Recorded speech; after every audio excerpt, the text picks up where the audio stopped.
अर्थी को कंधा देने वाले के साथ क्या होता है?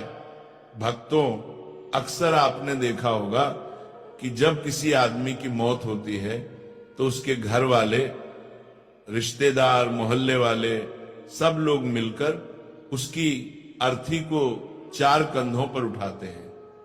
ये सब हम रोज देखते हैं, पर इसके पीछे क्या रहस्य है ये बहुत कम लोग जानते हैं। लोग समझते हैं कि बस रस्म है, परंपरा है, लेकिन असलियत इससे कहीं ज्यादा गहरी और चौंकाने वाली है। आज जो बात आप पढ़ने जा रहे हैं वो शायद आपने पहले कभी नहीं सुनी होगी। ये बात सुनकर आपके रोंगटे खड़े हो जाएंगे और आप सोचने पर मजबूर हो जाओगे कि क्या सच में ऐसा भी होता है।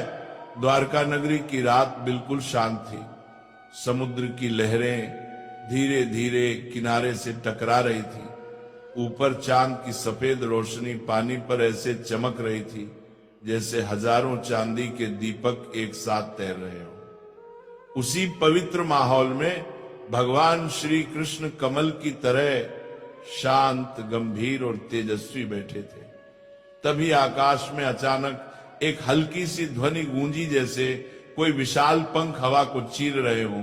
कुछ ही क्षण में गरुड़ देव उतर कर आए और प्रभु के चरणों में सिर झुकाकर प्रणाम किया। कुछ देर तक दोनों के बीच अद्भुत मौन छाया रहा। फिर गरुड़ धीरे धीरे बोले, प्रभु, मेरे मन में एक सवाल कई समय से घूम रहा है। यह सवाल मृत्यु, आत्मा और अंतिम यात्रा से जुड़ा हुआ है। आज कृपा करके इस रहस्य को खोल दीजिए। भगवान श्री कृष्ण के चेहरे पर मुस्कान उभर आई। उनकी आंखों में अपार करुणा, दया और ज्ञान की गहराई चमक रही थी। वे बोले, गरुड़, तुम्हारे सवाल हमेशा संसार के कल्याण के लिए होते हैं।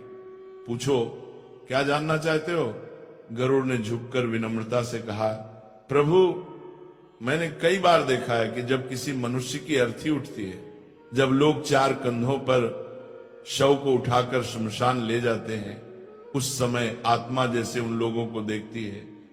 कभी कभी ऐसा लगता है कि आत्मा हर कंधा देने वाले को किसी अदृश्य तरीके से परख रही हो। मुझे समझ नहीं आता कि ऐसा क्यों होता है।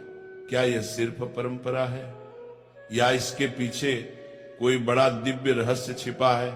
भगवान श्री कृष्ण ने हल्का सा दीर्घ श्वास लिया, मानो पूरा ब्रह्मांड उनकी सांसों के साथ चल रहा हो। फिर वे बोले, गरुड़, मृत्यु कोई साधारण बात नहीं है। ये वह दरवाजा है जहां से इंसान एक जीवन पूरा करके अगले सफर में प्रवेश करता है। जब अर्थी उठती है तो सिर्फ एक शरीर नहीं उठाया जाता, उस इंसान का पूरा जीवन उठाया जाता है। उसके अच्छे कर्म, बुरे कर्म, उसके अधूरे सपने, दुख दर्द, खुशियां, सब कुछ। फिर उन्होंने कहा, जब शरीर को घर से बाहर ले जाया जाता है तब आत्मा तुरंत नहीं जाती।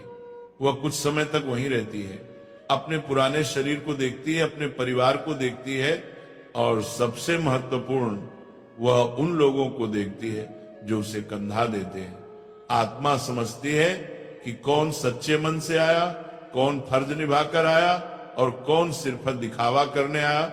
इसलिए आत्मा कंधा देने वालों को देखती भी है और परखती भी है। गरुड़ थोड़े आश्चर्य में बोले, तो क्या प्रभु, अर्थी को कंधा देना सिर्फ एक रस्म नहीं है? भगवान कृष्ण हल्के से मुस्कुराए और आगे बोलने ही वाले थे। भगवान श्री कृष्ण धीरे धीरे मुस्कुराए, फिर गरिमा भरी आवाज में बोले, नहीं गरुड़, कंधा देना सिर्फ लकड़ी और शरीर का बोझ उठाना नहीं है। ये एक तरह का ऊर्जा का आदान प्रदान है। ये एक अदृश्य रिश्ता है, मृत आत्मा और जीवित मनुष्यों के बीच, जो शब्दों से नहीं बल्कि भावनाओं से जुड़ता है। कृष्ण आगे बोले, जब कोई मनुष्य सच्चे दिल से, पवित्र मन से किसी की अर्थी को कंधा देता है, तब वो अपने मन का प्रकाश, अपनी करुणा, अपना सम्मान, अपनी श्रद्धा सीधे आत्मा तक पहुंचाता है। ये प्रकाश ही आगे उस आत्मा के लिए रास्ता बन जाता है। जिस तरह अंधेरी रात में दीपक राह दिखाता है, उसी तरह कंधा देने वाले लोगों का सच्चा भाव आत्मा को आगे की दिशा दिखाता है। गरुड़ आश्चर्य से बोले, प्रभु, क्या सच में इतना प्रभाव होता है? कृष्ण मुस्कुराए गरुड़ पुराण में लिखा है कि जिसने निस्वार्थ भाव से किसी को कंधा दिया उसने 100 यज्ञों के बराबर पुण्य कमा लिया, क्योंकि ये काम सिर्फ शरीर से नहीं दिल से होता है। ये किसी को विदाई नहीं बल्कि उसके अगले जन्म की ओर एक उजाला देने जैसा है। कुछ देर तक वातावरण शांत रहा, गरुड़ गहरी सोच में डूब गए। फिर उन्होंने धीरे से पूछा, प्रभु आपने कहा कि आत्मा कंधा देने वालों को देखती है, पर आत्मा वहीं क्यों रहती है? शरीर छूटने के बाद वह तुरंत आगे क्यों नहीं जाती? कृष्ण की आंखें करुणा से भर उठी। वे बोले, गरुड़, आत्मा अचानक हुए परिवर्तन को तुरंत नहीं समझ पाती। पूरा जीवन जिस शरीर में बिताया उसे छोड़ते ही वो भ्रम में चली जाती है। उसे समझ नहीं आता कि वो मृत्यु के द्वार पार कर चुकी है। उसे राह चाहिए, दिशा चाहिए, और वही दिशा अर्थी देती है। इसलिए 4 कंधे केवल शरीर नहीं उठाते, आत्मा के लिए 4 दीपक जलाते हैं। गरुड़ की आंखें फैल गई, उन्हें यह दिव्य ज्ञान चमत्कार जैसा लगा। वे बोले, प्रभु यदि किसी मृतक को 4 कंधे ही ना मिले तो फिर क्या होता है? इस बार श्री कृष्ण के चेहरे पर गंभीरता उतर आई। उन्होंने धीमी भारी आवाज में कहा, गरुड़, यह प्रश्न सरल है पर इसका उत्तर बहुत गहरा और दुखद है। सुनो, मैं तुम्हें एक ऐसी कथा सुनाता हूं जो केवल कहानी नहीं बल्कि सच्चाई है। ये घटना पृथ्वी के एक युग में सचमुच घटी थी। फिर कृष्ण ने कहना प्रारंभ किया, बहुत समय पहले पाटलिपुत्र नगरी में धनीराम नाम का एक आदमी रहता था। नाम तो धनीराम था पर दिल से बिल्कुल निर्धन। धन का इतना अहंकार था कि उसने धर्म को पैरों तले कुचल दिया था। वह ब्राह्मणों का अपमान करता, गरीबों को तिरस्कार से देखता, किसी की मदद नहीं करता, यहां तक कि अपने माता पिता का श्राद्ध तक नहीं किया। उसके जीवन में धर्म, दया, करुणा कुछ भी नहीं था। फिर कृष्ण के स्वर में मिठास घुल गई, लेकिन उसकी पत्नी रूपवती बिल्कुल विपरीत स्वभाव की थी।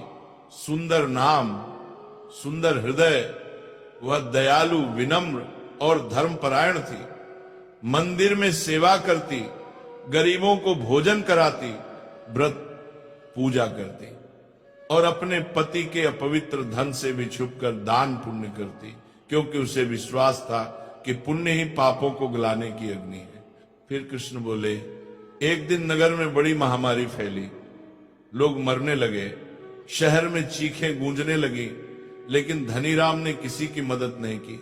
उसने अपने खजाने को बंद करके छिपा लिया और बीमारों को अपने दरवाजे से भगा दिया। लेकिन बीमारी को कौन रोके? अंत में वही बीमारी उस पर टूट पड़ी। धनीराम मृत्यु के समय डर और अंधेरे में डूबा हुआ था।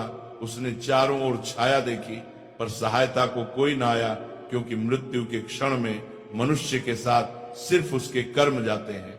गरुड़ ने गहरी सांस ली, प्रभु उसके मरने पर क्या हुआ? कृष्ण ने उत्तर दिया। तभी असली रहस्य शुरू हुआ। जब धनीराम मरा तो नगर के लोगों ने उसकी अर्थी को कंधा देने से मना कर दिया।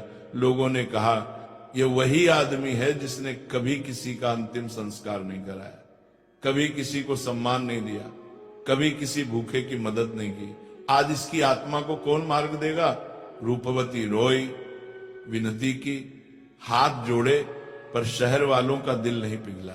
अंत में बहुत कोशिशों के बाद सिर्फ 3 कंधे मिले और यहीं से वह भयावह घटना शुरू हुई जो किसी ने पहले कभी नहीं देखी थी।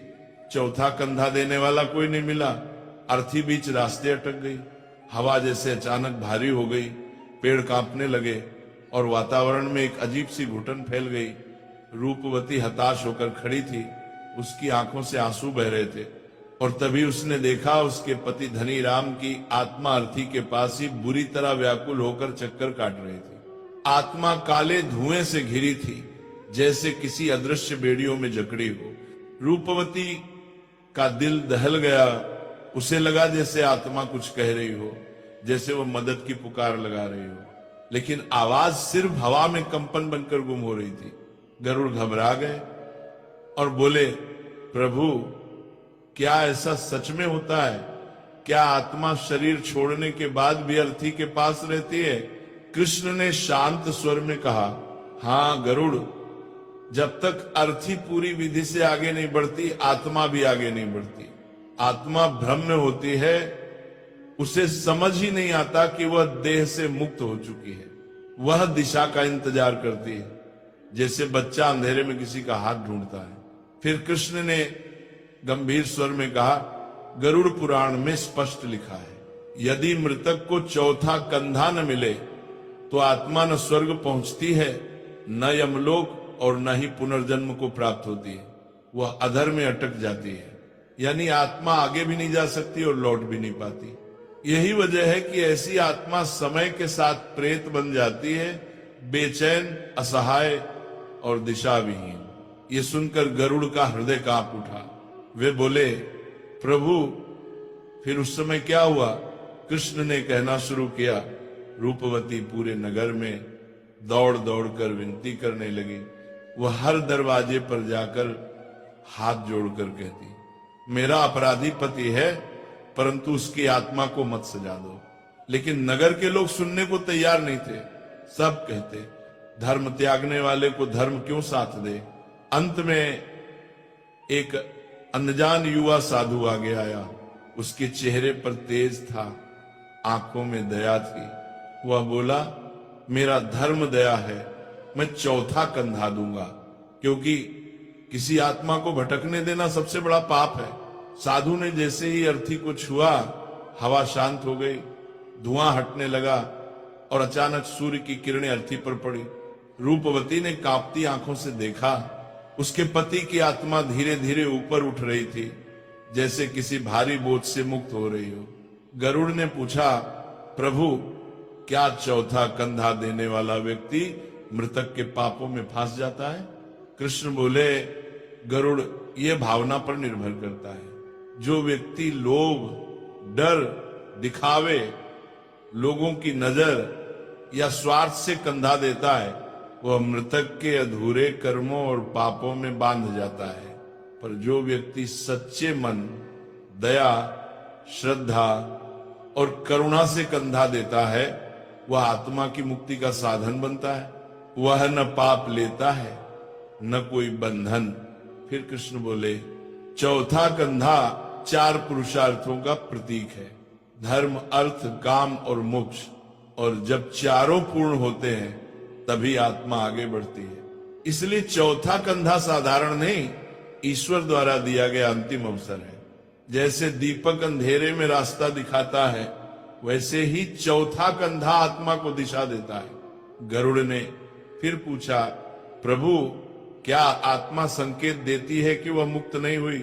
कृष्ण ने कहा, हाँ गरुड़, जब आत्मा बंधन में होती है तब संकेत मिलते हैं। अचानक तेज बारिश, अग्नि का बार बार बुझ जाना, अर्थी का गिर जाना, कंधा देने वाला बेहोश हो जाना, दाह संस्कार में बाधाएं आना, ये सब संकेत है कि आत्मा अभी मुक्त नहीं हुई।